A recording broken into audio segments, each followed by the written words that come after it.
Ms. Heard, you just testified that this case has been very hard for you. So let's talk about that and why. All right. Your lies have been exposed to the world multiple times, right? I haven't lied about anything I've been here to say. You sat here and told this jury that the events in Hicksville started with Mr. Depp getting really upset about a woman leaning on you. Is that correct? Yes, that's effectively what happened, yeah. You testified that he actually grabbed that woman's wrist and twisted it, right? And told her that he could effectively break her wrist by saying he knew how many pounds of pressure, or asking her how many pounds of pressure it took to break a human wrist. But your own witness, your former best friend, Rocky Pennington, she didn't corroborate that, did she?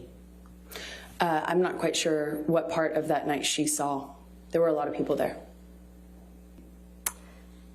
Ms. Heard, you told this jury that you had no idea the press was going to be at the courthouse when you got your TRO on May 27th, 2016. Do you remember that testimony?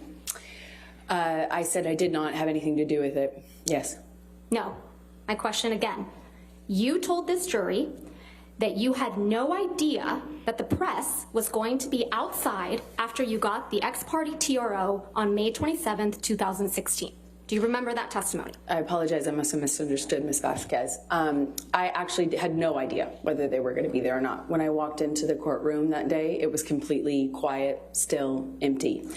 Even though I had given Johnny's team notice that I was filing the TRO, Your Honor, this is not we had no reason to Move believe the press knew. And Your Honor, I would also ask that you instruct the witness to please stop talking once I lodge an objection. Your Honor, she's trying to answer the question as best she can, and Ms. Vasquez is misrepresenting to her what she testified to.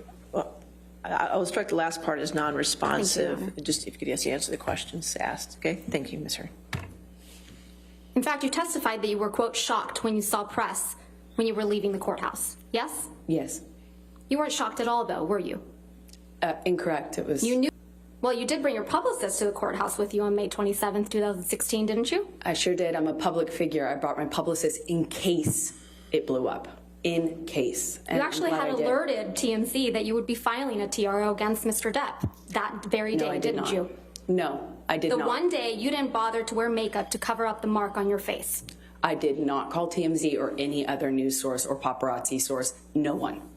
Well, I never did that. We heard testimony from former TMZ employee Morgan Tremaine yesterday, correct?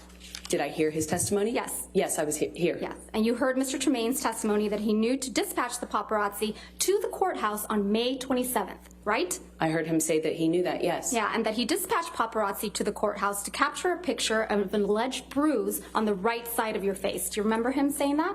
I remember him saying that. That information must have come from your team, right, Ms. Heard? Absolutely not. Why would I want that? What actual survivor of domestic violence wants that?